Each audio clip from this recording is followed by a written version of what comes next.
Philippines used to be a Muslim country before, and people usually worship Allah directly. They worship the Father, they do not worship the Son.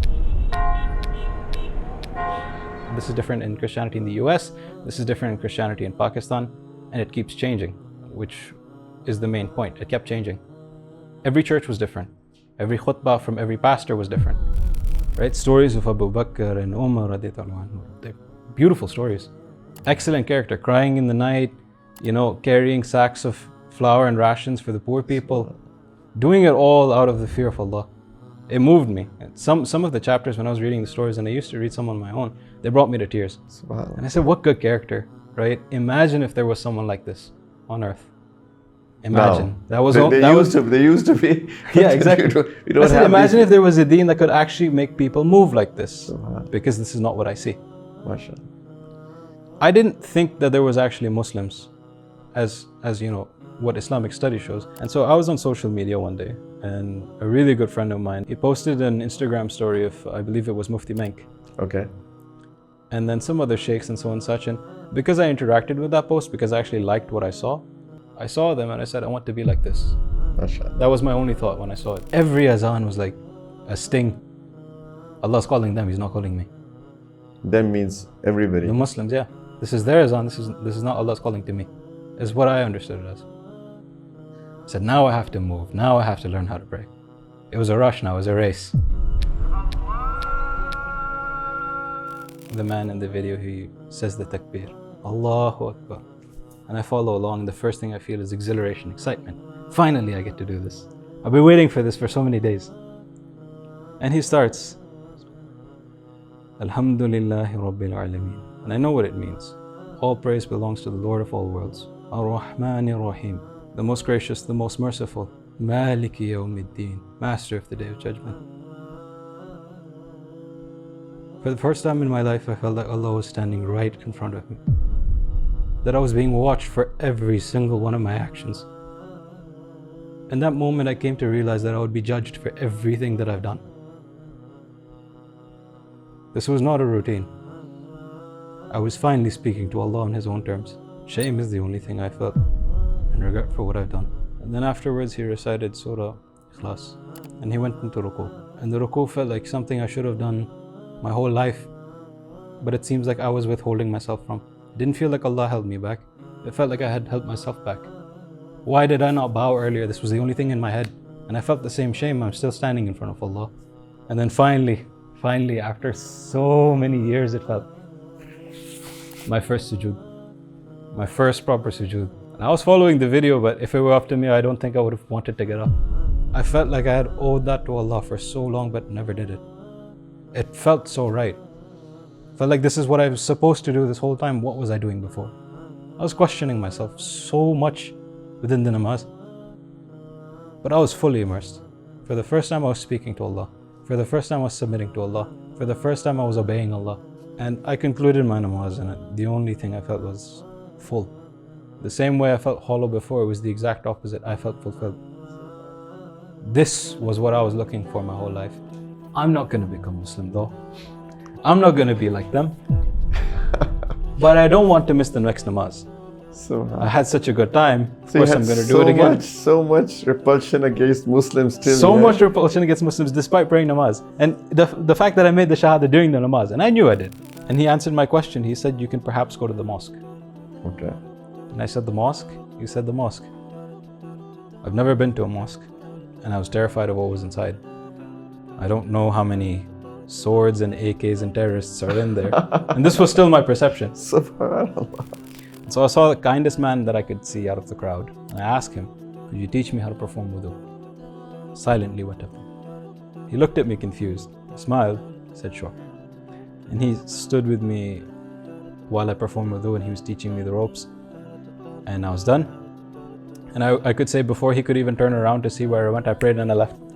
As soon as I could. I didn't want to get caught. So I started. Subhanallah, walhamdulillah, wa la ilaha illallah, wallahu akbar, astaghfirullah. Ya Rabbi, could I please have fruit? Simple request between me and Allah. I didn't tell anyone. Baba comes home that day and he brings fruit. And this is a fluke. It can't be real, right? Coincidence. Subhanallah, walhamdulillah, wa la ilaha illallah, wallahu akbar. Ya Rabbi, can I have chocolate? Baba comes home that day. Kids, I brought chocolate. 2 for 2. You were thinking about that. I think about death often at that time when I was newly Muslim. Okay. And so I went to sleep. And in my dream, I was being wrapped. I was being shrouded because I was dead. إنا لله وإنا إليه راجعون اللهم اغفر له وارحمه. I was going to be buried. And I can't see anything. Everything is dark. But the angels are telling me to recite a dua. Make dua before you die, they're saying. I said, I don't know any dua. They said, make dua before you die. I said, what do I say? I don't know any dua.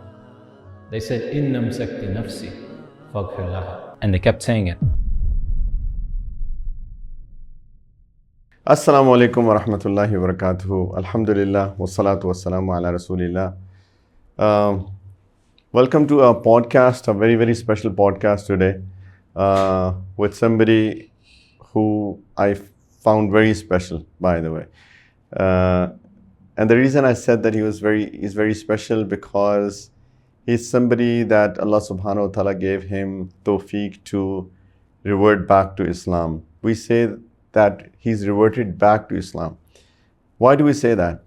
The reason is because Allah subhanahu wa ta'ala made everybody Muslim. Every prophet that was sent to give the message of Islam. Allah ta'ala says in the Quran, huwa sammakumul muslimina min qabl wa fi hadha, that He named you Muslims in every religion or every prophet that has come before, and also this. So everybody is a Muslim by default, in his fitrah. And Prophet said sallallahu alaihi wasallam that kullu mawludin yuladu ala al-fitrah, that every newborn is born on fitrah, that is Islam. فَأَبَوَاهُ يُهَبِّدَانِهِ وَيُنَصِّرَانِهِ أَوْ يُنَصِّرَانِهِ أَوْ يُمَجِّسَانِهِ أو كما قال, his parents make him a Jew or a Christian or a fire worshipper. So when people understand that Islam is true and they accept Islam, they actually revert back to Islam. So we have a very, very special friend of ours, a special guest today. He is 22 years of age. His name is Stephan. I call him Abdurrahman. So, Stephan, assalamu alaikum wa rahmatullah. Wa alaikum assalam wa rahmatullah. Bismillah wa salatu wa salam wa rasulillah. Jazakallah khair, Shaykh. Thank you so much for having me. And obviously, I'm a bit nervous to start, but How are you doing today? Alhamdulillah. MashaAllah, you very good smile, MashaAllah. Thank you so much. Jazakallah khair. So, we just met like a couple of days ago. Yeah. And as I said that, by the way, we are in Islamabad, just for people to know that. And Stephan is going to tell about himself, what's your background, where were you born, etc. So please tell us something about yourself. All right. So the basic background is that I was born in Rawalpindi, Pakistan. Okay. Yeah. And so my father is Filipino, my mother is Pakistani, and both of my parents were originally Christian. So I was born into a Christian family. Okay. And we used to go to church and everything like that. And this was up until the point that we went to Philippines. So we went to Philippines when I was around the age of, I believe, around 4, 5, maybe 6 years old. I'm not quite sure. And we spent some time there, I think around 4 to 5 years. And then we came back to Pakistan, and I've been here ever since. But I had not had a lot of interaction with my deen, even in terms of, being Christian at the time. Yes, we used to go to church, but it was more of a ritual. It was not a relationship, you could say, with Allah. And so going back to the exact same point that you started with, I love that you started with the fact that we use the term revert in Islam. Before I go into the story of how I actually reverted and the things that moved me, I want to talk about the fact, or the term of reverting that he said, is that when I actually became Muslim, when I turned towards Islam, be it praying or being tasbih, dhikr, adhkar, istighfar, there's so many good deeds that feel so natural to a person. It feels like something that you've been missing your whole life. There's a verse in the Quran that says, indeed the hearts are comforted by the remembrance of Allah. Something along the lines of that. Ala bi dhikrillahi tatma'innul qulub. With the remembrance of God, the hearts find peace or tranquility. Yeah. Exactly. And so there were so many events in my life where I either accomplished something big, like, straight A stars in my exams or something like that, or something big where I felt as if I wanted the praise of people. And even if I had received it, it was like a void, right? And you're just left chasing that void, the next big achievement, and the next big achievement. And you're left chasing the dunya and the people within it, and you get nothing. I wanted something that moved me. And so Islam was definitely just that. And there were so many steps, so many small reasons. I know it's obviously impossible to encompass all into one podcast, but it was a journey. So if you take a pause here, if we can go back a little bit more. So when you said you came back to Pakistan, how old were you then? I believe I was around 9 or 10 years old. You were 9 or 10 when you came back. So you basically stayed in Philippines for like 4 years? Yeah, around 4 years. So you were going to church in Philippines or not? So that was actually really interesting, and I was going to get back to that. Great question. In Philippines, Christianity was completely different than it was in Pakistan. Yeah. This was one of the first big heavy hitters. Christianity within the Philippines was different from Pakistan, especially with regards to how they perceive Jesus, Hazrat Isa alayhi salam. And so over here, back in the churches, they used to say, at the very least of what I remember, and I do not remember perfectly, that Jesus is the Son of God. Okay. Right? But there was no concept of obviously worshipping him or anything like that. But even if they said Son of God, they didn't mean it quite literally. They meant it sort of in a term, right? I guess a term of endearment and so on and such. It didn't align with any of us anyway, right? And it being a predominantly Muslim country, most of us are already aligned with the fact that Hazrat Isa alayhi salam is more like a messenger, right? And so that seems more familiar. That seems more comfortable. In the Philippines, the belief system is slightly different, right? There were, among the Christians, some that are more like the Catholics, where they say that Jesus is not only the Son of God, but he is God, and so and such. And other belief systems which I didn't quite understand. Long story short, we didn't go to church because we didn't align with their beliefs. Okay. Their Christianity was different from ours. So your father, who is from Philippines, so he was raised in Philippines, right? He was. So was he not of the concept that the Filipinos believed in? Yes. So a small bit of interesting history about Philippines, and in some ways why their Christianity is even different from the West. And if you notice a pattern here, every country has a different rendition on Christianity, just in terms of the belief of who is Allah, right? Something so important to the fundamentals of your deen. And so Philippines used to be a Muslim country before, and people usually worship Allah directly. They worship the Father, they do not worship the Son. This is different in Christianity in the US, this is different in Christianity in Pakistan, and it keeps changing, which is the main point. It kept changing. Every church was different. Every khutbah from every pastor was different.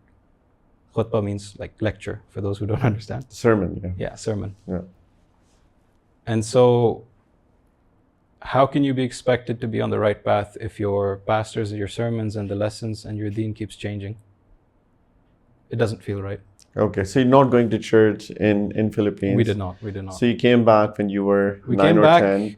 And we had already been detached completely from religion. From religion by then? Yes. Okay, so you came back, and after coming back, you were not going to church anymore, you said? Yeah? Not going to church, not praying, not even making dua.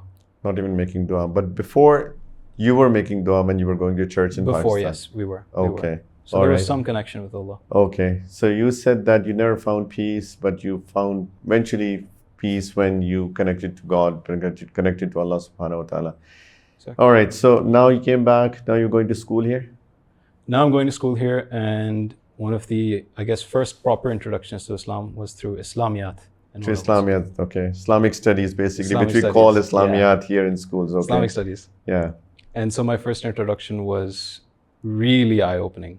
I mean, well, first of all, it was very different from my perceptions of Islam, which were predominantly bad. Most of our interactions with other people, we were not the most privileged families. So our interactions were with other underprivileged families and other people who, I guess, had backward mindsets, or I guess were more ruled by culture than they were by religion. Sure. Our perception of Islam was ruled by media, ruled by what you see on TV, and ruled by what other people say and the bad interactions that we had with those people. Which media are you talking about? Pakistani media or the international media? TV, international. We didn't speak Urdu that well, me and my siblings. But this was the perception we had of Islam. It wasn't correct, but that was the perception that we had. This is very important, by the way, because we as Muslims who are born Muslims, we do not understand this, that how important it is that our interactions with others, especially non-Muslims, leave an impact on them, right? I mean, we feel that as if nothing has happened, but if we do not act properly, we do not behave, we do not have the proper understanding of religion, etc. And we, as you said, that possibly people, they just don't know how to interact. I mean, this leaves such a bad impression on others that maybe it may become the reason that they never become Muslims in their life, right? Because they never understand Islam, because Islam is truly understood through interactions with those who practice Islam. Exactly. Nobody goes and reads books. Basically, they understand as to, okay, he's a Muslim, let me try to understand Islam through this human being, right? This is what it is. So the message that we learned from here is that we make sure that as Muslims, we have the best of characters, we have the knowledge of Islam, and we actually depict that knowledge through our actions, so that when we talk to anybody who is a non-Muslim, we make him understand this is what Islam is and this is how beautiful this religion is. So thank you very much for actually letting us know that you actually got put off by interacting with people, yeah? Exactly. And one of the main reasons that I'd actually moved towards Islam was by the exact same thing, the actions, the behavior of people. So I would guess the best of dawah that you can give, the best invitation to Islam that you can give is through your example. If you're not a shining example of a human being, right? If you're not displaying honesty, good morals, if you're not displaying concern for others, what image would people have of Islam? The same image that I had. And I had almost sworn to myself as a child, I will never become Muslim. I will never be like these people, these savages, these violent people, those who insult and look down on others. This was my perception of Islam. Being in Pakistan, a Muslim country. Allahu Akbar. And so what changed? First of all, it was knowledge.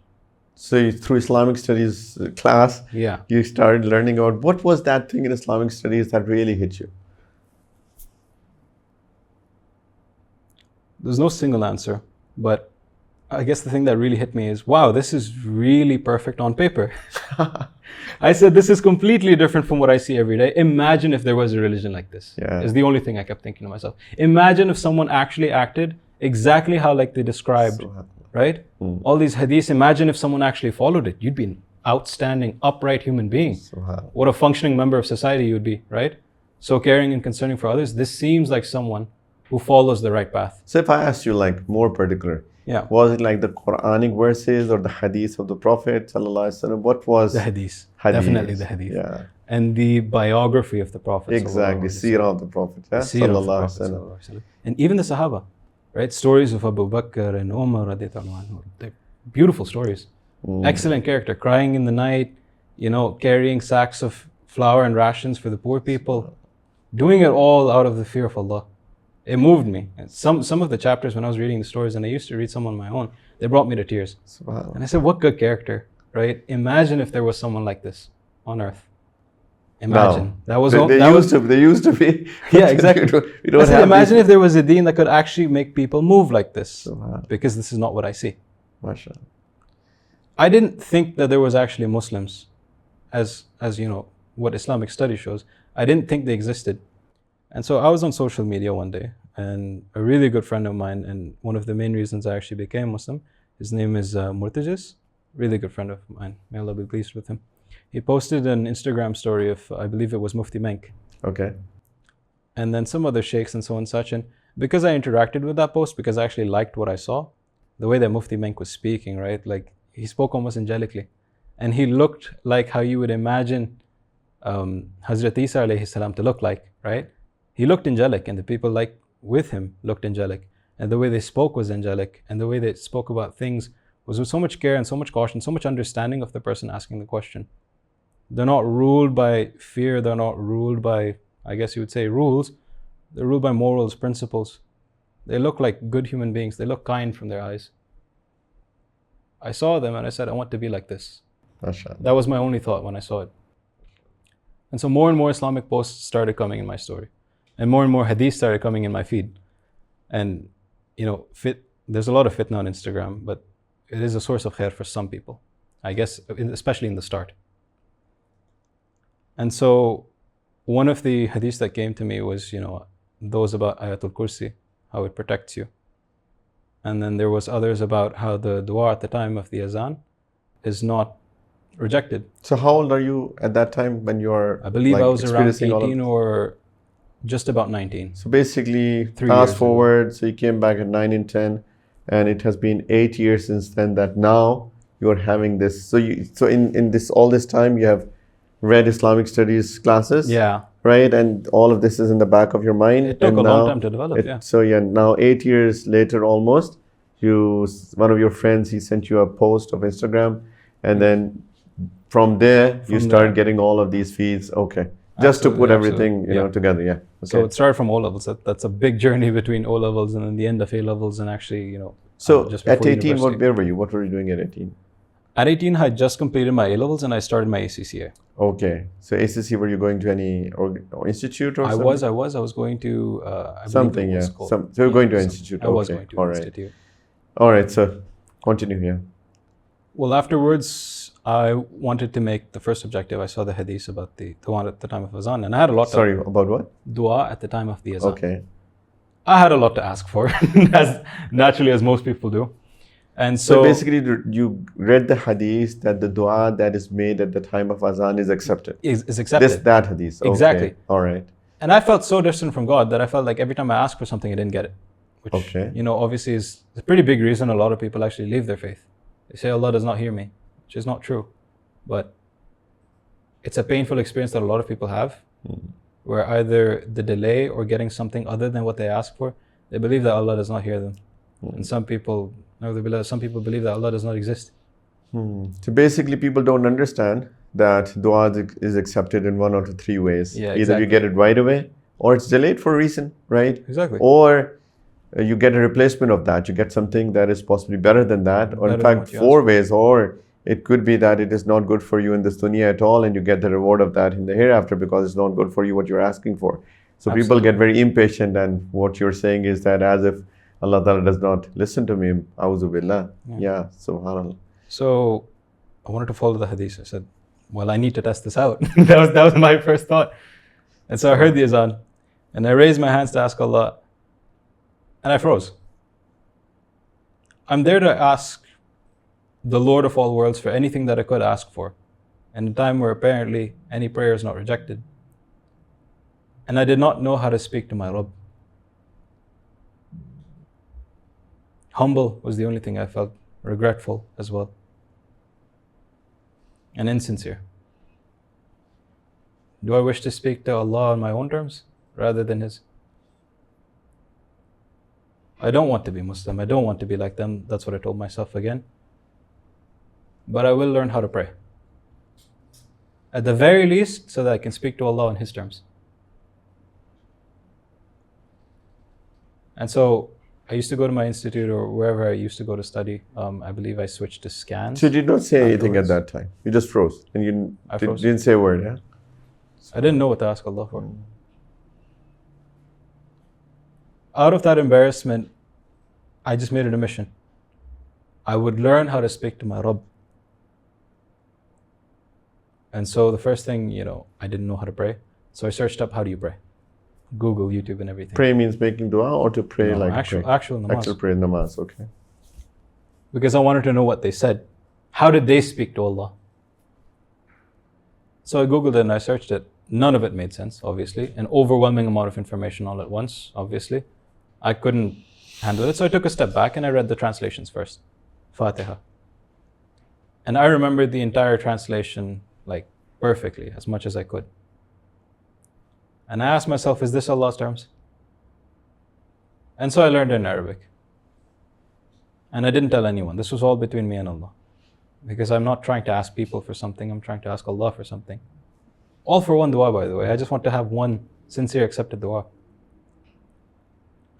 And so, as time went on, I was going slower with my progress in learning how to pray namaz. The dunya So you distracted learned me and Surah so on. Fatiha, you said. I In did learn Arabic Surah or in English? In English first. Okay. I learned the meaning first. Sure. That moved me. And then I started learning the Arabic. And what propagated me to learn it even faster was that I saw an other non-Muslim learning to pray before me. Where did you find him? That's between me and Allah, but I saw one. And I saw this guy like with a follow along, and I felt burning jealousy in my heart.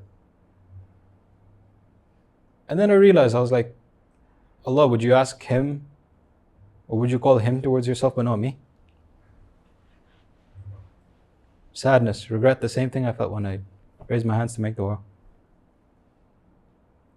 If that man is putting effort, if that man is performing sujood before me, if that man is closer to you, what am I doing? What am I here for? So now you're actually talking to Allah. Now I'm talking to Allah. Now it's a conversation. Yeah. Now it's not a routine, it's a relationship. And I'm jealous. So jealousy forced you to talk to Allah. It taught you how to talk to Allah now. Jealousy moved me towards Allah. And so... But that's not jealousy, that's enviousness. So here's an interesting differentiation. Envy is wanting what somebody else has. Yes. Jealousy is with regards to people. It's the fear of losing love from someone to someone else. I did not feel envy. I did not want what he had. I felt jealousy. All right. I feared that Allah loved him more than me. Okay. That Allah wanted to speak to him, not me. And so I questioned my own shortcomings and I said, am I really that bad that you do not want to speak to me? So at least you fell in love with Allah. That's for sure, yeah. Yeah, I did. Because when you fall in love with somebody and somebody else is communicating, your beloved is communicating with somebody, then you fall in, you become jealous of that person. Absolutely. Right? And every azan was like a sting. Allah's calling them, He's not calling me. Them means everybody. The Muslims, yeah. This is their azan, this is not Allah's calling to me. Is what I understood it as. I said, now I have to move. Now I have to learn how to pray. It was a rush now, it was a race. And so I found one time to pray. Just as I was about to begin, someone barges in. I said, I can't have a conversation like this, right? Another time I wanted to start how to pray. Someone else barges in. I was like, I cannot have namaz like this. Then I found like another video, like a follow along namaz. I was like, oh, this is quite useful. You know, it's a man who's praying out loud and he leads the salah for you, basically. And I found the time frame for when it was the prayer that I was having. I believe it was Zuhr or Asr. And I played the video and I had it on the floor so I could see it in front of me. I stole my... So that was a live prayer happening, or it was a like recording? It was a recording. It was just said, follow along. Okay. So I followed along. Sure. So I stole my stepfather's janamaz. I didn't want anyone to know. So your mother got married again, you said? My mother did get remarried. Okay. I'm sorry, I left that part out of the story. Okay. And I finally started my first prayer. The first thing your stepfather is a Muslim now? My stepfather is Muslim. Yes. Okay. So my mother did remarry and my stepfather was Muslim. Okay, so you saw him praying at home as well, right? I did see him praying at home, but I would not say that that was one of the moving factors, though it perhaps should have been, but it wasn't. And may Allah bless him, he was never harsh on his, pulling towards Islam, and he never forced us to become Muslim, anything like that. And I actually think that's one of the main reasons I became Muslim, is because his excellent character and everything like that. I also thought the exact same thing when I saw this, like Shaykh Mufti Tauqeer and so much. I said, I want to be like him. He's very patient, he's very calm. He doesn't force the religion on anyone else, like I see my pastors and such doing. His good character was more of an invitation to Islam than any... This is very, very important for all of us as a Muslim, that showing excellence in character, that can be such a driving factor for people coming toward Islam. This is so important, such an important message. I hope and I wish that everybody understands this, because as you said that you did not have good experience, so, there could be that we are praying 5 times a day, maybe you're going to the masjid, we have like our beards and our head coverings and all of that. But if our character is not good, it can actually push people away from Islam rather than accepting. People away from Islam, absolutely. Yeah, subhanAllah. Such an important message. All right, so now you put that in front of you and now you're trying to pray, and just looking at the video. Yeah. Okay. And so the namaz starts and the man in the video, he says the takbir, Allahu Akbar. And I follow along, and the first thing I feel is exhilaration, excitement. Finally, I get to do this. I've been waiting for this for so many days. And he starts, Alhamdulillahi Rabbil Alameen. And I know what it means. All praise belongs to the Lord of all worlds. Ar-Rahman Ar-Rahim. The most gracious, the most merciful. Maliki Yawmiddin. Master of the Day of Judgment. For the first time in my life, I felt like Allah was standing right in front of me. That I was being watched for every single one of my actions. In that moment, I came to realize that I would be judged for everything that I've done. This was not a routine. I was finally speaking to Allah on His own terms. Shame is the only thing I felt, and regret for what I've done.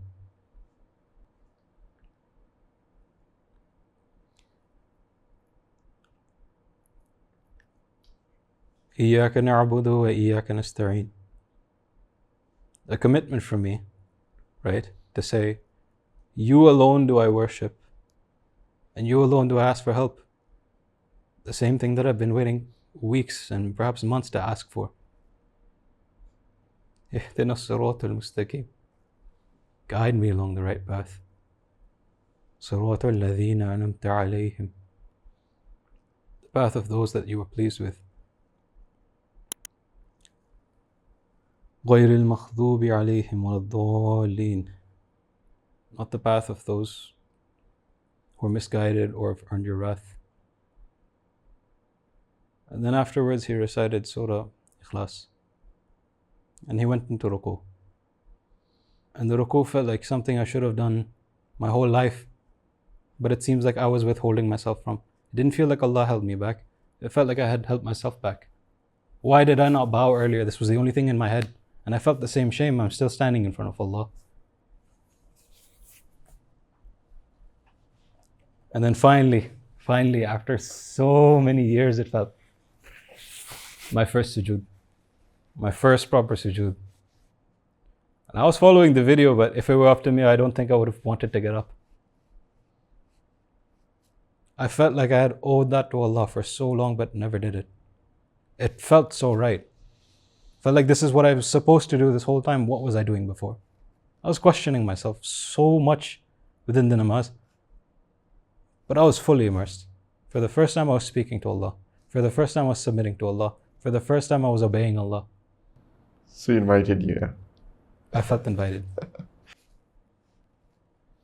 And I concluded my namaz, and the only thing I felt was full. The same way I felt hollow before, it was the exact opposite. I felt fulfilled. This was what I was looking for my whole life. It wasn't opportunities or jobs or grades or any of those things. It wasn't the attention of other people. It was the attention of my Rabb.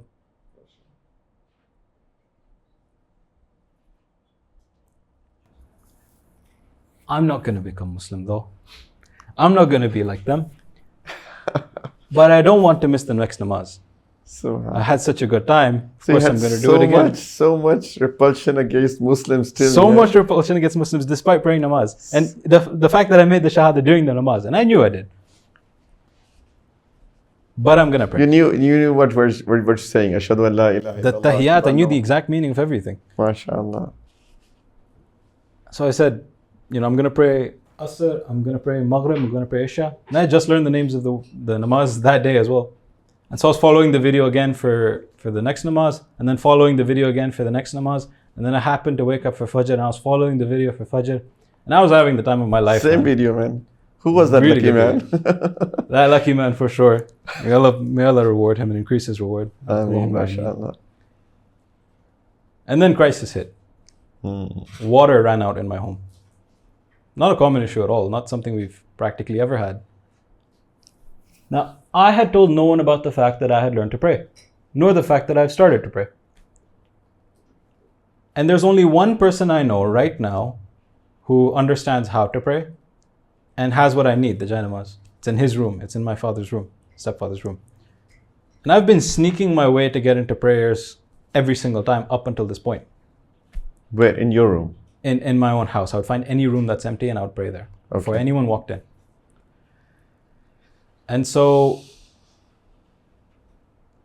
the clock is ticking. I swear only seconds had gone by, but it felt like hours had gone by, and I felt like I was going to miss the namaz. I didn't know how long the duration lasts. I just know when I hear the azan, pray. Okay. So by now you did not know when is the starting duration, time the for start prayer. and the end, Okay. no. I hear the azan and I start. Okay. I'm panicking. First, it's like concern and confusion. Confusion turns into more concern. Concern turns to anxiety, turns into grief. My eyes start tearing up. I feel like Allah's going to stop me from praying namaz. And you waiting for the prayer, you were like sort of crying. Yeah, I'm waiting for the prayer. I'm nervous. Okay. Are you going to exclude me again? Oh. Are you not going to call me again? So I go to my stepfather and I'm panicking. And the only thing I ask him, I didn't tell him that the fact that I started praying. I didn't tell him the fact that I learned how to pray. I said there's no water and I need to pray. This is all I told him. And I said, what do I do? So you said there's no water in the house and you want to pray. And you I need said to that. pray. I said that to my father. So he got to know that you are praying. He looked at me shocked, but almost smiling. Okay. As if he knew. And he answered my question. He said, you can perhaps go to the mosque. Okay. And I said, the mosque? He said, the mosque. I've never been to a mosque. And I was terrified of what was inside. I don't know how many swords and AKs and terrorists are in there. And this was still my perception. Subhanallah. So I go inside, like I'm sneaking my way into it. Feels like a covert operation almost. And everyone's moving in droves. And everyone's wearing white. And I'm wearing a pant and shirt. I was like, well, if they haven't caught me before, they've caught me now. But no one's turning. Everyone's focused on where they need to go, not the people going there.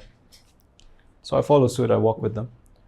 I didn't know you were supposed to take off your slippers at a certain point. That's when a child corrected me. He said, you're not supposed to bring your slippers past that point. I was nervous. I'm caught. Surely they know now. So like But he left me at that small mini terrorist call Yeah. you. But he just told me to pick my slippers, put it on the rack, and then he followed suit. But then another crisis struck. Yes, I had been praying, but I did not know how to properly perform wudu. Okay. So what were you doing at home? I was just, so basically it's like I would watch YouTube videos or any movies that I saw. I just saw that people wash their hands, their face, their arms, and then their feet. Okay. So I did the exact same thing. I just did what I saw. I didn't follow a proper tutorial. But I said, if I mess this up now, they're going to know. And I don't know what's going to happen with me. And so I saw the kindest man that I could see out of the crowd. And I asked him, could you teach me how to perform wudu? Silently went up. He looked at me confused. He smiled, said, sure. And he stood with me while I performed wudu, and he was teaching me the ropes. And I was done. And I could say before he could even turn around to see where I went, I prayed and I left. Okay. As soon as I could. I didn't want to get caught. Oh, you did not pray with Jamaat? I did not. I didn't even know what a Jamaat was. Okay. So then I went home, fully content with myself. And I was like, okay, I'm going to keep my wudu. I'm going to pray the rest of my prayers at home. Right? I'll just need to keep this up. But you knew that what breaks wudu, what nullifies it, you knew all that? I did because I had to Google it. And I made sure to Google it. Okay. And so the next day, I believe a similar issue happened. No water again. And I'm nervous again. And I'm praying to God that that same guy is there so he can, show me how to perform wudu again, just in case anyone's watching. He was there and he showed me again. He made sure everything was done correctly. I believe this was Isha. This was not another namaz. And so the Iqama was called, something very foreign to me. The only question I asked myself is, why is there a second azan? This made no sense. And everyone stood up. And he turned back and he invited me towards an empty slot in the row.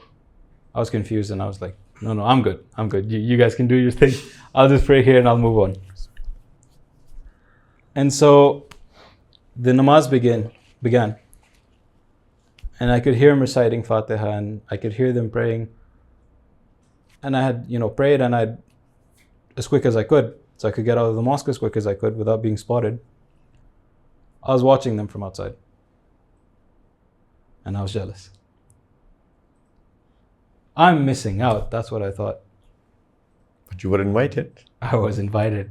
The row was pointed towards me and I didn't go. And I was regretting it. And I was shameful yet again. And I was looking at them and I almost asked the same question. I said, Allah, are you going to invite them but not me? And then I realized I was invited. I didn't go. I went home.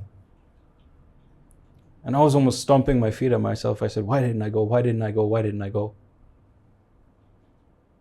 I may not live to see tomorrow. What if that was my last prayer and I didn't pray on Allah's terms? How many days do I have left? I don't know. How many chances am I going to be invited? I don't know. And you're 18. Yeah, I'm 18, 19. And you're thinking that. I'm thinking that. I said, what if I do so badly or did so badly right then that Allah does not call me again? I wish that every 18-year-old thinks like that. Because when we are 18, we think that we are going to live for another 72 years. Yeah. I'm going to cross my 100, yeah.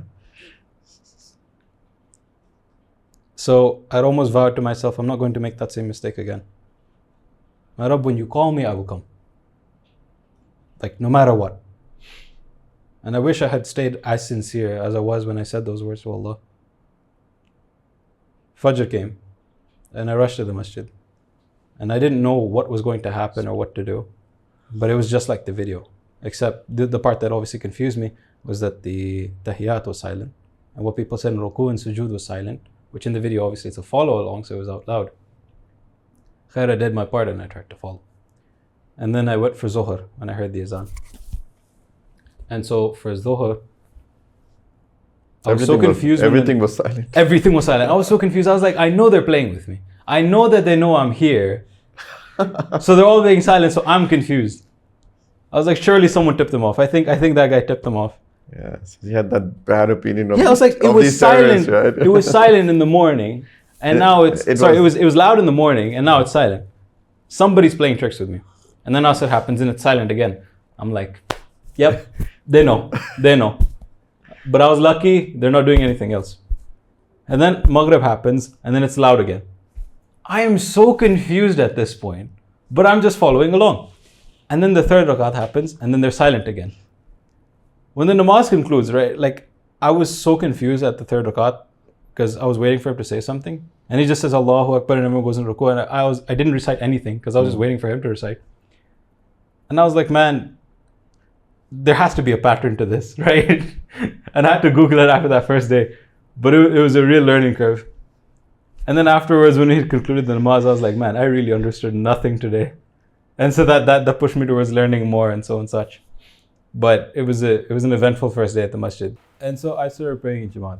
And I was taught something really, really useful. I would say like the gem of my Islam, which was adhkar. Now this felt like the second missing piece.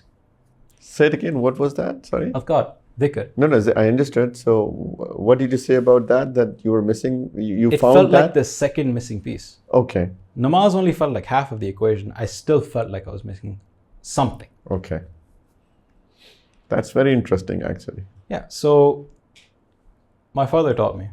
Subhanallah. The reason I'm saying it's very interesting, because some people who do pray, they do not realize that they also have to fill in another gap, which is the askar, the masnoon askar, the zikr of the morning, the zikr of the evening, the zikr of everything, basically, because people are not into that. People, they just pray and they feel that their spirituality has been fed and they don't need to do anything else. Many don't pray at all. They're absolutely like hollow. Some people do pray, but they do not do the zikr of the morning and the evening. So by the virtue of what you just said, because you were missing out on that, you're feeling as if something has been missed.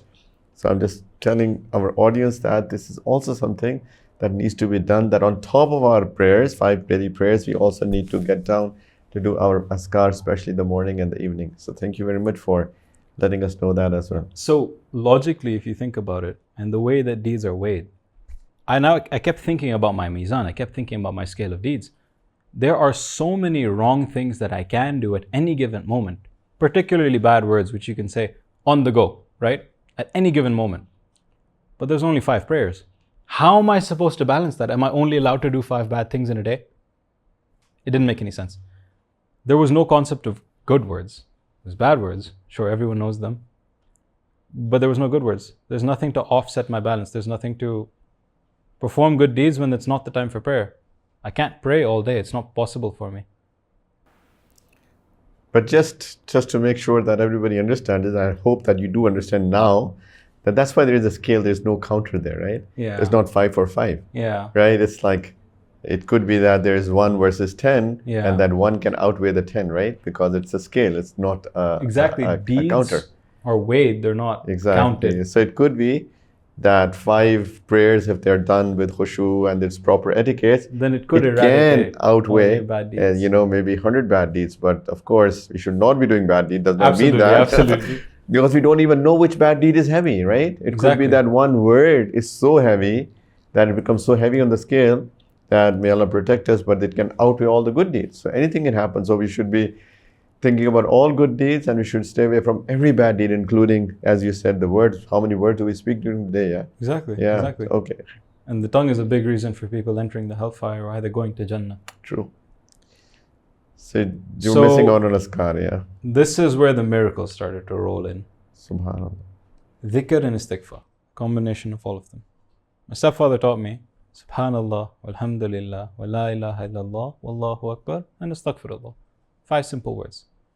And I had read them briefly in Islamiyat, but there was never much weightage given to it, never much So your mother importance. is still a non-Muslim. My mother is still a non-Muslim. Okay, and you are talking to father about prayers. You're talking to stepfather, about the askar. Yes. Did your mother get to know about all of this? I was hiding it as best as I could. So your stepfather did not tell her. Did you ask He did him not, he did not. to not tell her, or?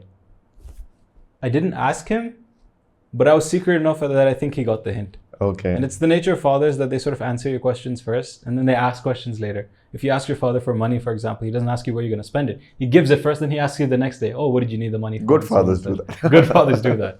They see their son in worry and then they help them first. And they interrogate them later. And may Allah bless him, he's still one of the best in character. And an interesting note is that before all of these events that actually pulled me towards Islam, me learning my first namaz and everything, my father had actually gone for Hajj. And within his Hajj, he had made dua in front of the Kaaba that his sons become Muslim.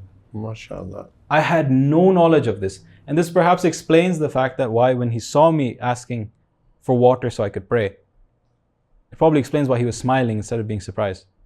He knew Allah would answer. He was not surprised, he expected it. And so, Inshallah, one day I'll also tell you about the amazing things that happened with me when I made du'as at Kaaba. Inshallah, one day. But today is your day. So you continue, inshallah. thank you so much.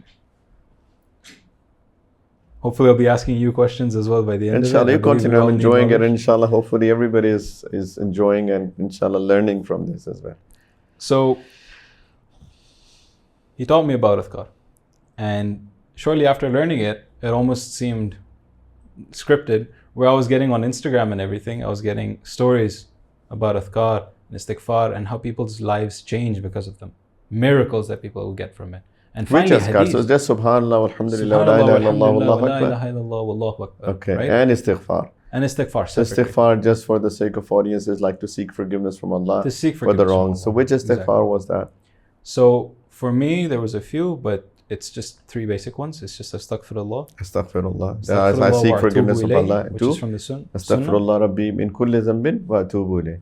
Yeah? And This then one? Astaghfirullah So I al-Azim. seek forgiveness of Allah from all sins and I repent to Him. That's what it So means. that I actually learned later, and my Arabic was still very weak. Okay. So I kept it as simple as possible for me, and why I loved the Adhkar is Just because the Quran astaghfirullah. was different. So you just kept it to Astaghfirullah. I just kept it to Astaghfirullah. Okay. All right.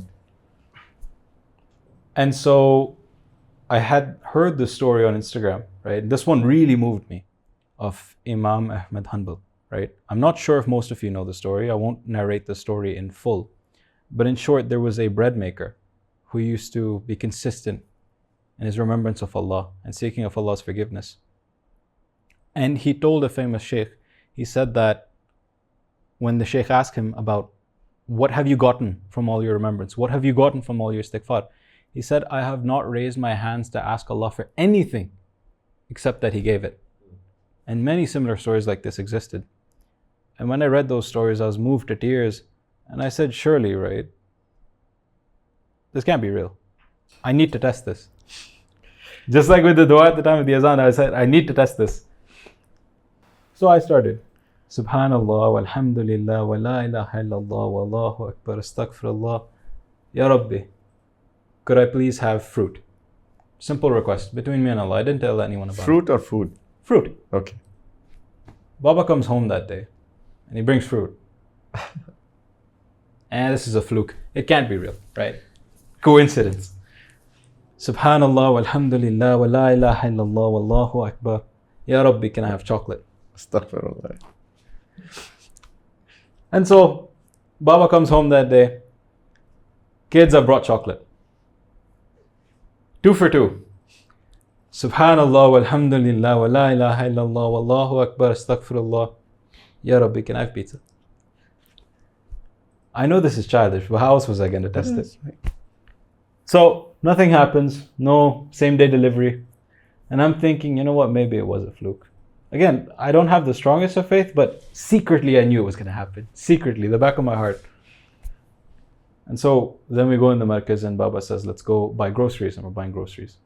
My dad says, he says to me in specific, he says, Chote Saab, do you want pizza today? I started crying. He was so confused. He said, what's wrong? I said, Baba, I had just made dua for pizza.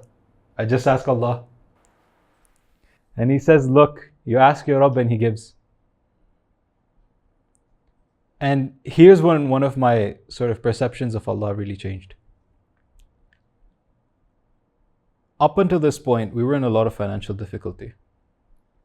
And my Baba, with his limited financial resources, would practically fight the whole world. And this is not even my real father. This is my stepfather. He would fight the world and go through thick and thin to give me to fulfill the simplest of my requests. If I asked for water and there was no water in the house, it felt as if he would dig through the earth to find it for me. This was my stepfather. This is my Baba.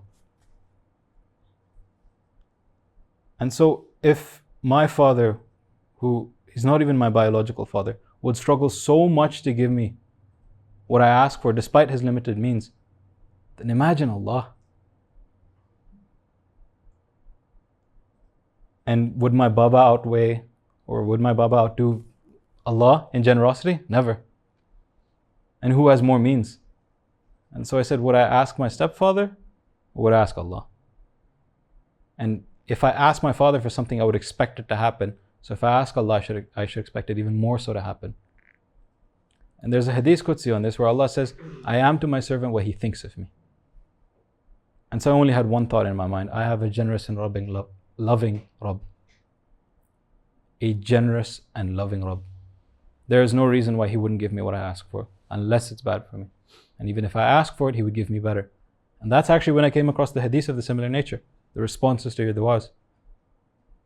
And so I took it a step further. Every time I was in any shamble, every time I needed something from Allah, Subhanallah, walhamdulillah, wa la ilaha illallah, wallahu akbar, astaghfirullah. And I would not do it a few times. First in the start it was 5, 10. But when I needed something larger, I would increase in my remembrance of Allah. I would increase in my istighfar. And now suddenly, before my tahajjud didn't seem to work, before my, fasting didn't seem to benefit me, it didn't seem like any miracles would happen. It seemed like everything was blocked, perhaps because of something I was doing. But when I actually did my adhkar for the first time, when I started remembering Allah, when I started doing istighfar, now all the miracles started to roll in. Now when I ask Allah for something during tahajjud, I would get it. Now when I pray and when I fast, I actually feel like I'm fasting. I feel like I'm doing it for the sake of Allah. And now here's where other miracles happen with regards to me learning the Quran. So one of the things that happened is that I didn't have a lot of interaction with the Quran. I really loved playing. I really loved praying. And I did enjoy my adhkar. But the Quran was too difficult for me. The first shift was that, obviously the man who taught me how to perform wudu, he said, you should learn the Quran. I said, no, I'm good. I just want to be the guys who pray. I'm not trying to be all of that. And he was pushing me towards the Quran, but I was not convinced. But after I started doing my dhikr and I started doing my istighfar, I was pushed towards the Quran naturally. I was inclined towards it. And I didn't just want to read it. I didn't just want to understand its meaning. I wanted to memorize it. For no reason, just for myself. And so I started memorizing small portions of the Quran, small surahs at the end of the Quran, and then I started moving towards the start of Baqarah. What was your first surah? The first surah that I learned was Surah Ikhlas. The second surah that I learned was Surah Falaq, and that was because of the follow-along video as well. And then after that, I learned Surah Nas. And then after that, I learned Surah Lahab. And then after that, I would move backwards. And then I moved on immediately towards Surah Baqarah, because I've read a lot about it during Islamic studies and I remembered how important it was. I was in my kitchen one day and I was doing my adhkar, and Alam tara kayfa fa'ala rabbuka bi ashabil fil was playing in my head. I don't think I've ever heard this surah, or maybe I have, but wasn't familiar to me. It sounded familiar, but not something that you would know or have heard consistently. I've heard this somewhere, surely. I let it go. Alam tara kayfa fa'ala rabbuka bi ashabil fil. Alam tara kayfa fa'ala rabbuka bi ashabil fil. I don't know where this is from. I don't know what surah this is. I don't know what it means either. And so curiosity was building up so much the more I heard it. It was almost playing in my head, as if someone was saying it to me, whispering it in my ear. That I had to search it, and I learned the surah in full right then and there. Basically, angels are with you now. Felt like it. They were angels, for sure. And again, after I started doing my istighfar, especially, when I started doing this, I was moved towards the Quran, I was moved towards good deeds. Prayer was easier for me. I was waking up for Fajr on my own. No alarm needed, no nothing. And I actually stopped setting my alarm. I knew Allah would wake me up. Or I would make dua to Allah to wake me up, because I would say Subhanallah, walhamdulillah, wa la ilaha illallah, wallahu akbar, astaghfirullah, Ya Rabbi, wake me for Fajr. I'll go to sleep comfortably, knowing my Rabb would wake me up.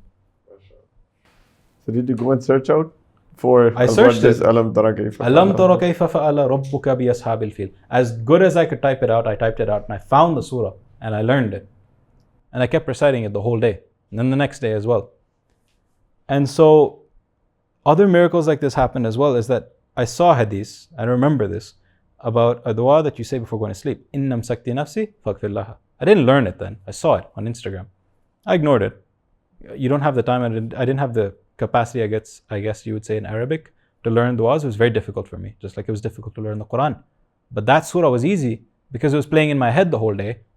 I almost audibly remembered it. I didn't need to read it to learn it. I realized I could just hear it and learn it if I kept playing it.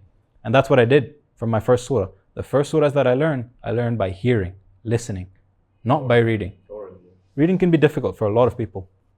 So especially if you're a new Muslim and you want to memorize the Quran, you would find it very easy to actually listen to the Quran. You can learn it directly from there. This was always the case. The oral transmission Exactly. was in the time of the Prophet ﷺ was all oral transmission. They did not know how to read and write, and that's how they learned Quran. Yeah. So I have a dream, and I'm thinking about death, and in my dream I'm being wrapped. You were thinking about that. I think about death often at that time when I was newly Muslim. Okay. And so I went to sleep, and in my dream I was being wrapped, I was being shrouded because I was dead. I was going to be buried. And I can't see anything, everything is dark.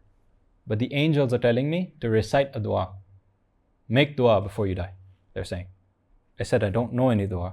They said, make dua before you die. I said, what do I say? I don't know any dua. They said, innam sakti nafsi faghfir laha. And they kept saying it.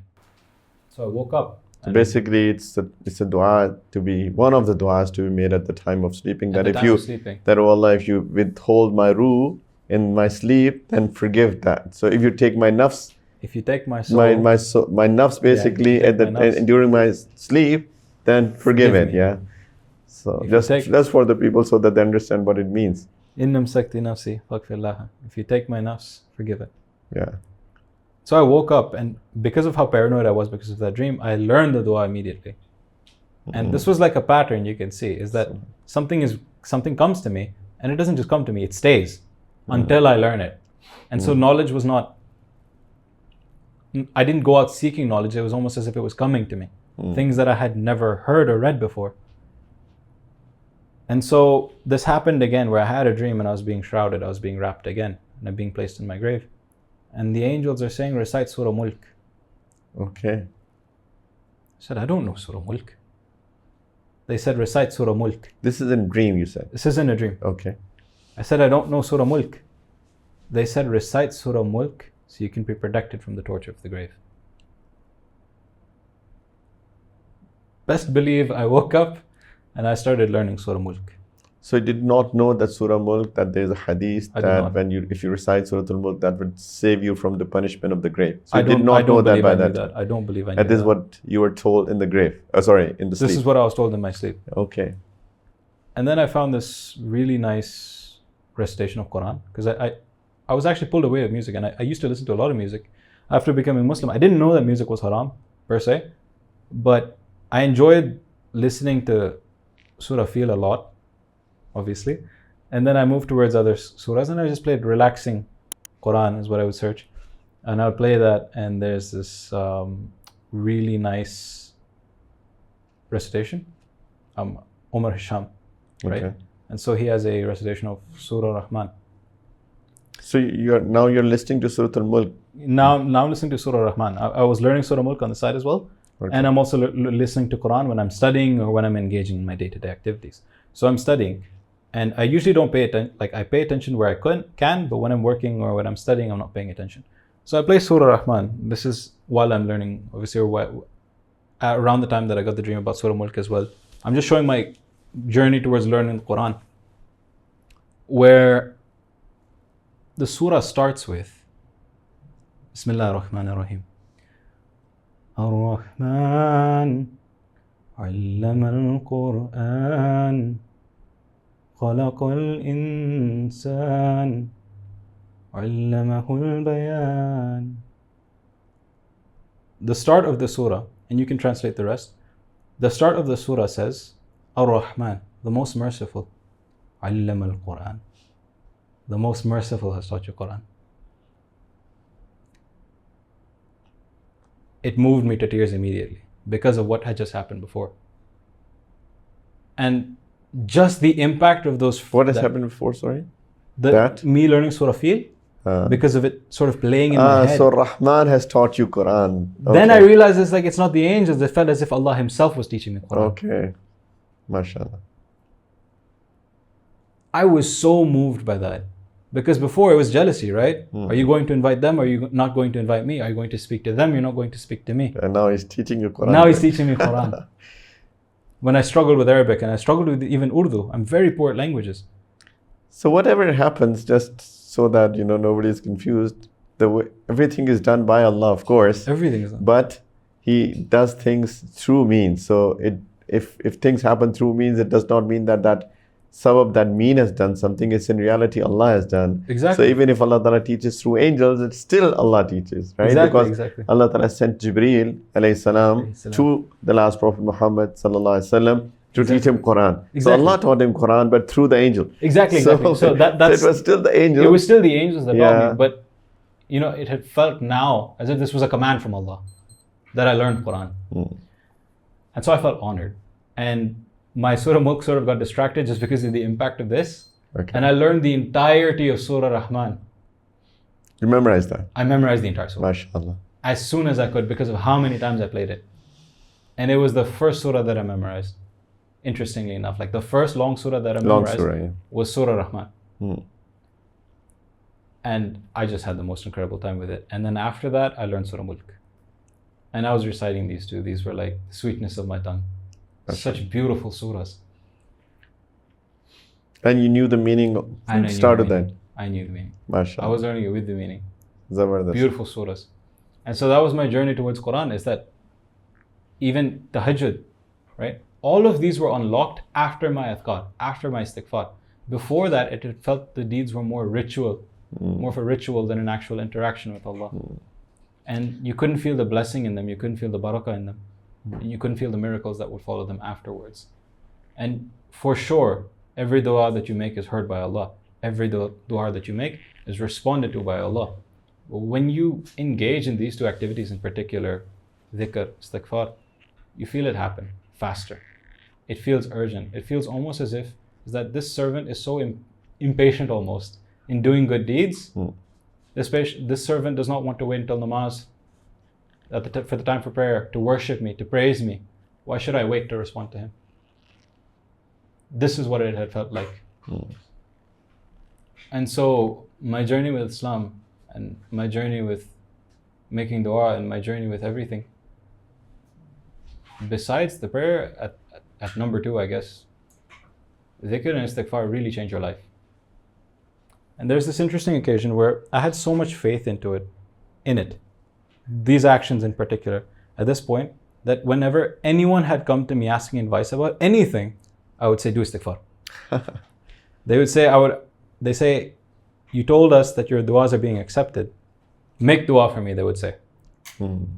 I would say, you do istighfar, you make dua. Watch it happen. MashaAllah. Remember Allah, subhanallah, walhamdulillah, wa la ilaha illallah, wallahu akbar, astaghfirullah. Raise your hands and ask Allah. If He does not respond, let me know. He will respond. I was sure of it. So there are levels of yaqeen, right? Yeah. So there's ilmul yaqeen that you just learn and you have the certainty. And then there is ainul yaqeen, you see things happening. Yeah. And the certainty becomes even bigger, more. And then you have haqqul yaqeen, then you experience that. And now that certainty, that nothing can match that. So the miracles were actually getting better. And let me share a few. So you had haqqul yaqeen, basically. You were experiencing all of that. I was so certain I would bet my life on it. And that is an actual bet I took with every single one of my friends. They said, what is so different with you that you make dua and Allah accepts? I said, this is not the case with just me, this is the case with everyone. The thing is, we operate on our own terms, we do not operate on Allah's terms. And we expect an answer. What are those terms? The terms is that you pray when He tells you to pray. You don't pray when you want to pray. You pray how He tells you to pray. And you remember Him like He told you to, like He commanded you to. You seek His forgiveness like He told you to and like He commanded you to. You clean your slate, you rectify your affair with Allah. Why then would He punish you? That is so important, because some people just they're sinning and they're very saying, astaghfirullah, astaghfirullah, astaghfirullah. I mean, because you're seeking your forgiveness from Allah from the wrong that you have done with guilt, right? That is true seeking forgiveness. So you're so right in saying that you clean your slate by literally asking Him for forgiveness. Yeah, indeed. Exactly. And so some of the Salaf used to say is that I can see the effect of my sins in my riding beast. I can see the effects of my sins in my spouse. I can see the effects of my sins in my business. And you genuinely can. Even in my own case, I've seen this, is that your istighfar and your dhikr is almost like luck, or it's almost like blessings counted. And you can see it deplete with each time you perform a sin or disobey Allah. You need to clean your slate. If you don't see a response from Allah, perhaps the deficiency is definitely not with Allah. A'udhu billah, the deficiency is with you. So saying that you were convinced, you were telling people that as well, yeah? I was so convinced. And so one of the occasions is that I went to the metro and I had my wallet in my pocket, as most normal, natural human beings do. And I was pushed and my wallet wasn't there anymore. So I was nervous and I had to get onto the metro bus and I didn't have it. So naturally I did the first thing that I do at that time, subhanallah, walhamdulillah, wa la ilaha illallah, wallahu akbar, astaghfirullah, Ya Rabbi, give me back my wallet. And I was frank with Allah.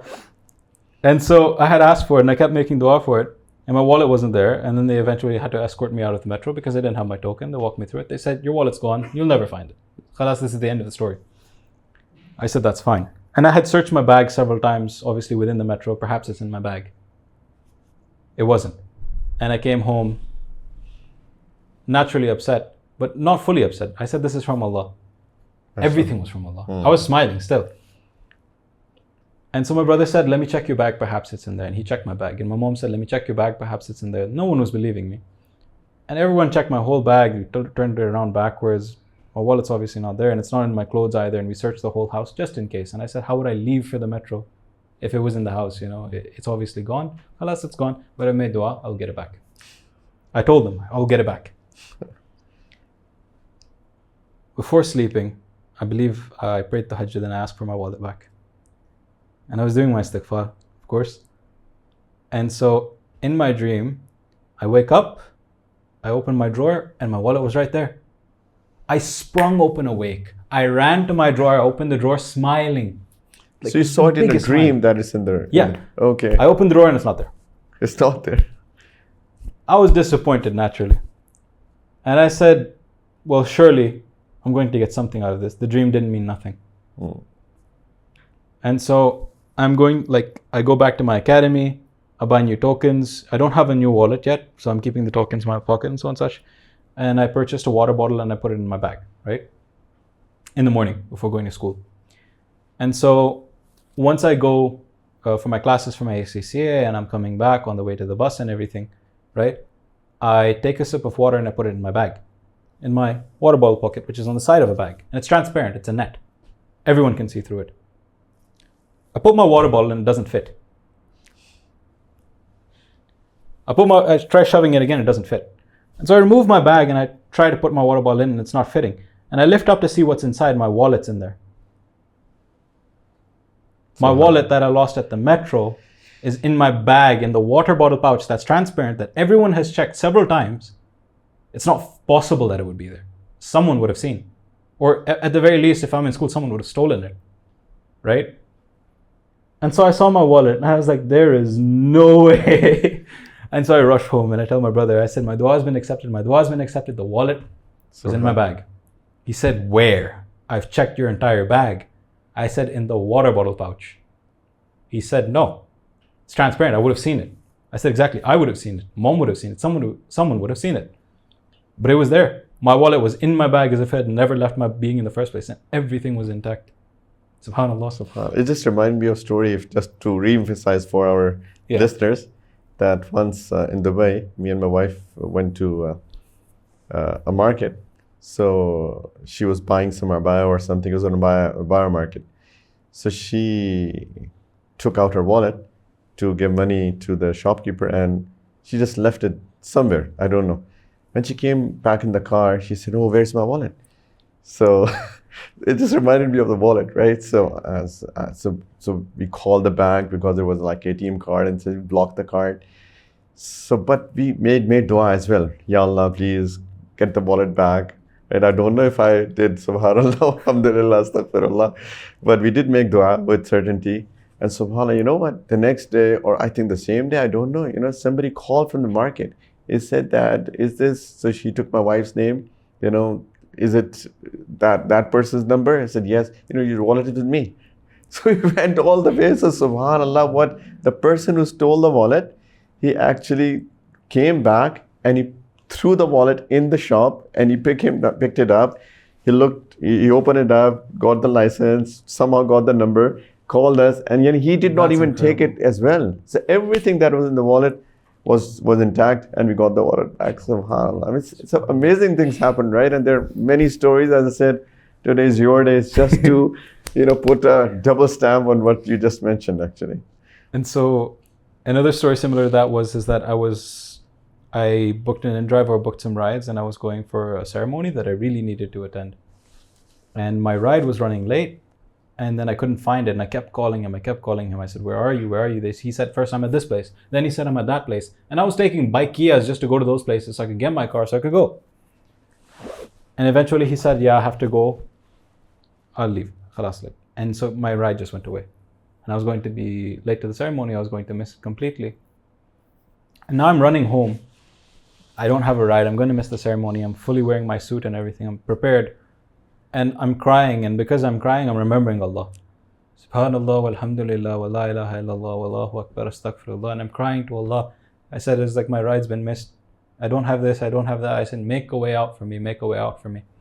And the same way that Surah Fil was playing in my head, the same way whenever I was crying and I was closing my eyes, I was hoping, visioning that my father would sort of just turn the street but not park. Like my father would just be there, just arrive home, but not, go upstairs and everything, that he'd be able to, pick me up for a ride. I kept seeing this like in my head as I was crying. I was like, I hope he's going to be there. I hope he's going to be there. I know he's going to be there. I know he's going to be there. And I was making dua. I kept making dua. And I run and I turn the street exactly as I was seeing in my head while crying to Allah. I saw the exact same vision in front of me. Baba just entered the street and everything like that. And so I ran up to the car and I said, Baba, can you drop me here? And he smiled at me. He said, why didn't you ask sooner? And so I go and then I received my award and everything and I was super happy. And I was just thinking about that event as well. It's like, it's almost exactly as it was in my head. I did tell all my friends about this. And honestly, one of my friends, she came up to me and she had a lot of problems going on in her life with her friends, with her siblings, with her family, and then with her job as well financially. And so her situation was as such is that she needed to start her master's in around 3 months. But she needed to find a job as well. And most of the jobs in her country were not going to accept her because she has to start her master's in 3 months. And she makes mention of that during interviews and so on and such. They reject her because they say, why would we keep you if you're only going to leave after 3 months? We don't need someone. We need someone more permanent, is what they would ask for. At the same time, socially, everything is going, I guess you could say, bankrupt. Everything's just going bad. And in terms of her family, everything's just going bad. In terms of her deen, she feels disconnected from Allah. She's never been the praying type or so and such. She's a Muslim. She is a Muslim by birth. By birth. By name, yeah. By name. So she's crying and she's explaining her situation to me, and I'm smiling. And first of all, she asked, why are you smiling? And I said, shall I not tell you something that if you do, will fix all of your problems? This is not the time for games, Stephan. This is not funny, right? I said, no, hear me out. What if I told you that there's something, if you do every day, and it's difficult, will fix all of your problems? Her being defeated in her situation, she said, what is it? What is this magical solution that can fix all of your problems? I said, what I'm about to tell you, I don't ask that you do it once a week or twice a week or thrice a week, but you do it every single day without fail. And when you do it, I want you to do it in seclusion, alone from your phone, away from all of your distractions and all the distractions of this dunya. Just you and Allah. And I want you to do istighfar. She asked, what is istighfar? I said, just say astaghfirullah. Keep it simple. I said, do not do it once, do not do it twice, do not do it 5 times, do not do it 10 times. Not even 20, not even 30. I said, not even 40, not 50, not even 100, not even 200. And her eyes were widening, obviously. I said, not even 300. I said 500 times at the very least in the same spot, sitting down, no distractions. Seek Allah's forgiveness. Who told you the 500 magic number? I just made it up. It was arbitrary. But it had to be enough. Okay. Because with my dhikr and istighfar, I knew that the more I did it, the better the result would be.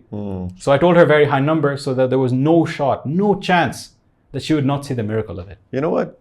Interestingly, if you noticed, that wherever Allah Ta'ala has mentioned about His remembrance, He's always used an adjective of abundance.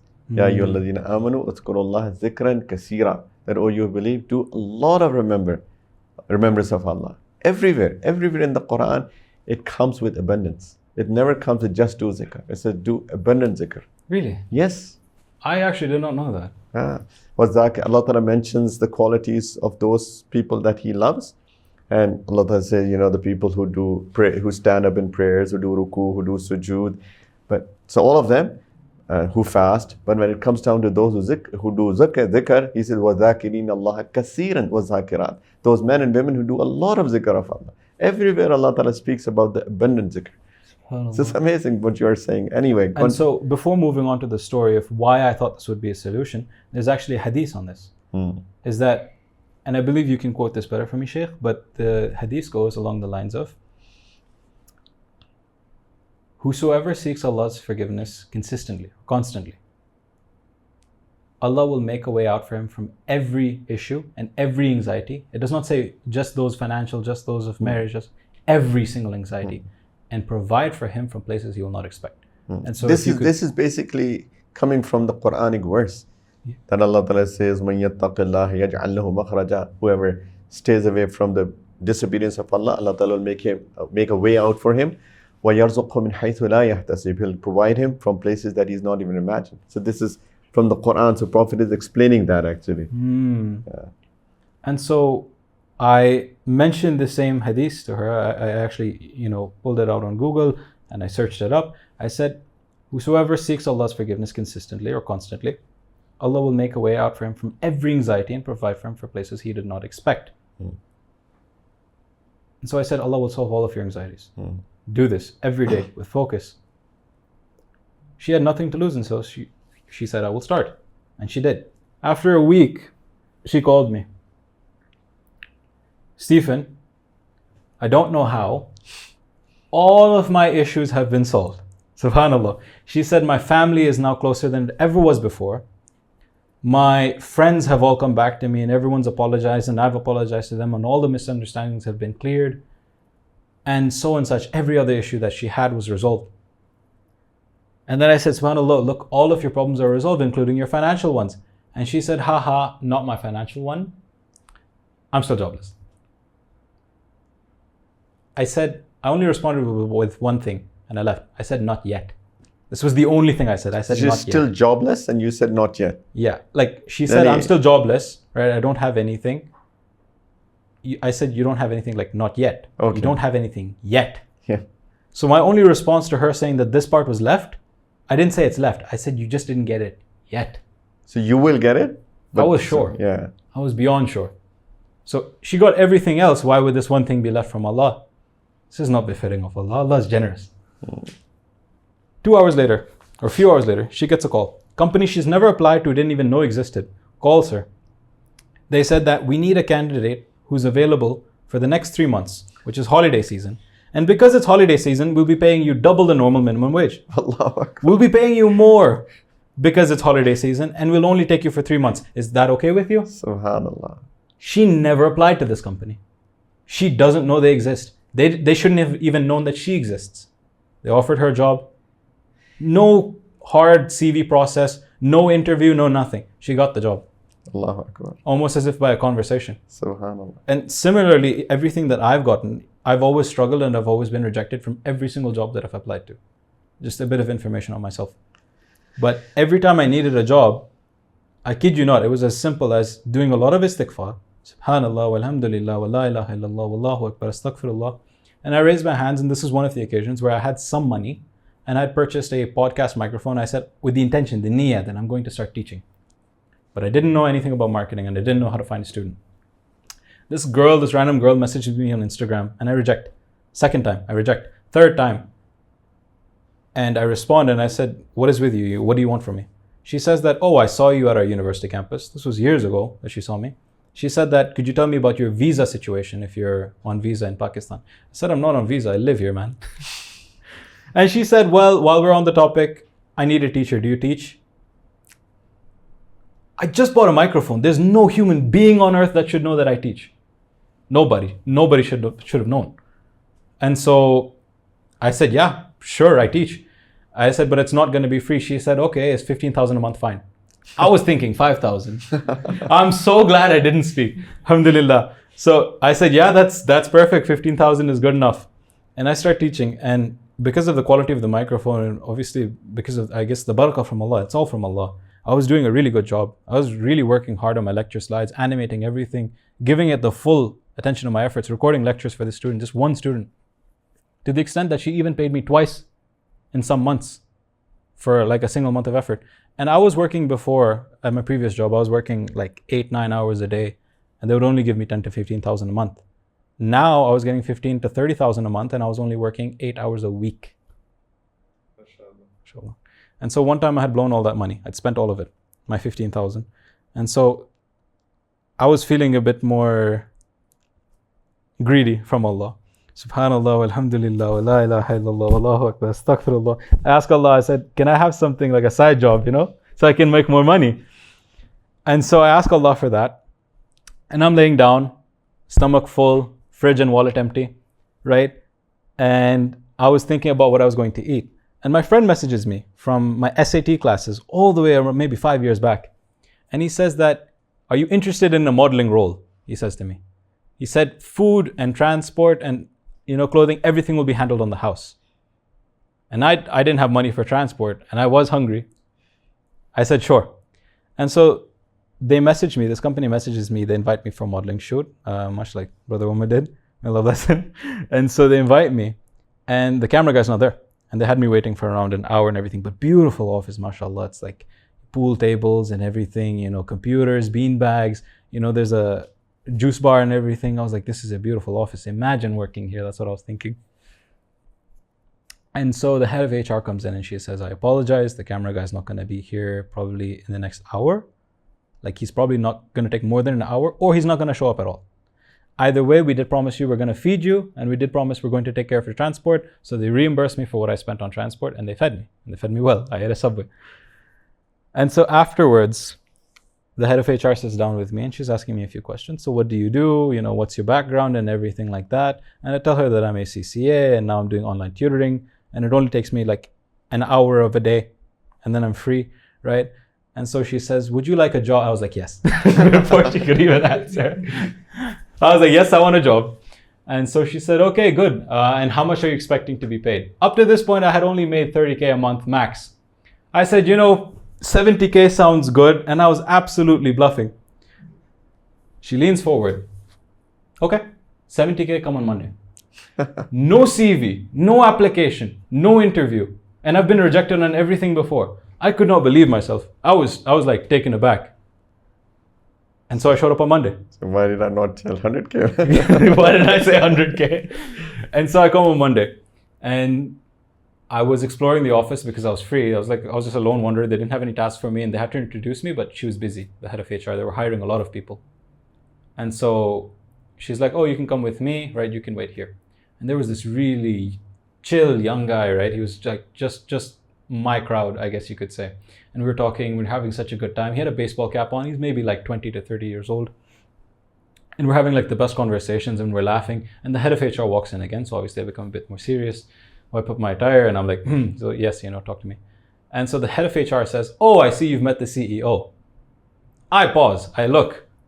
That's the CEO. And the CEO is smiling at the head of HR. And he says, you've chose just the right guy. He starts on Monday. And that's how I got one of my first best jobs. And alhamdulillah, it was such an easy job for me that Allah made it really easy for me, is that they didn't really have leads or anything for me to chase at the moment. They were still gathering leads. And so they said, you know what we'll do? We'll develop our social media. They gave me an iPhone 15. They gave me a beanbag. They said, sit, scroll, whatever you like out of the reels, we'll make it for HR. I was being paid 70K a month to browse reels on my phone because I remembered Allah. I'm browsing reels on my phone and I'm being paid 70K a month. Obviously, there was more tasks that were introduced later, but this was my first month. And all because I asked Allah. There was nothing from me. There was nothing extraordinary from me. And be it the case of me or my friend who didn't even start practicing, which after that event, interestingly enough, she was pushed towards Islam. And she started praying and she started learning Quran. And she actually went for Umrah with her family, her sister and her mother, and her whole family. I was so impressed because I had not imagined that this family would move towards Islam in that direction. They were generally how you would perceive them as liberal people. And now they're really pious. And her istighfar was exceeding even me. She was doing 1,000, 2,000, 3,000 a day. MashaAllah, I was so impressed with her. And so it seems like in her case even, the moment she started doing istighfar, all the doors of khair were open towards her. All the doors of mercy from Allah were open towards her. And be it the job or be it the wallet or be it the food that I would ask Allah for, there was no shortage of miracles in my life after I started clearing my slate and after I started rectifying my affairs with Allah. MashaAllah, amazing, Stephan. But I remember I told you that I'll call you Abdul Rahman. So Abdul Rahman, inshallah, I think we'll stop here, and I'm sure that everybody will be waiting for another podcast, inshallah. And I'll just end with this hadith that the Prophet said, sallallahu alaihi wasallam, that Tuba liman wajada fi sahifatihi istighfaran kasira. That blessed is he who will find in his book of deeds a lot of istighfar. So inshallah, istighfar, but with the heart, right? That asking Allah for forgiveness for all the wrongs that we have done in the past. Clean slate, as you said, not just counting numbers, but astaghfirullah, astaghfirullah, astaghfirullah. Ya Allah, I'm really sorry. I seek forgiveness. I seek your forgiveness. Clean your heart, raise your hands, do what Allah has asked us to do, like follow Him, obey Him and His Prophet, last Prophet, and inshallah, He'll be on our side always, yeah?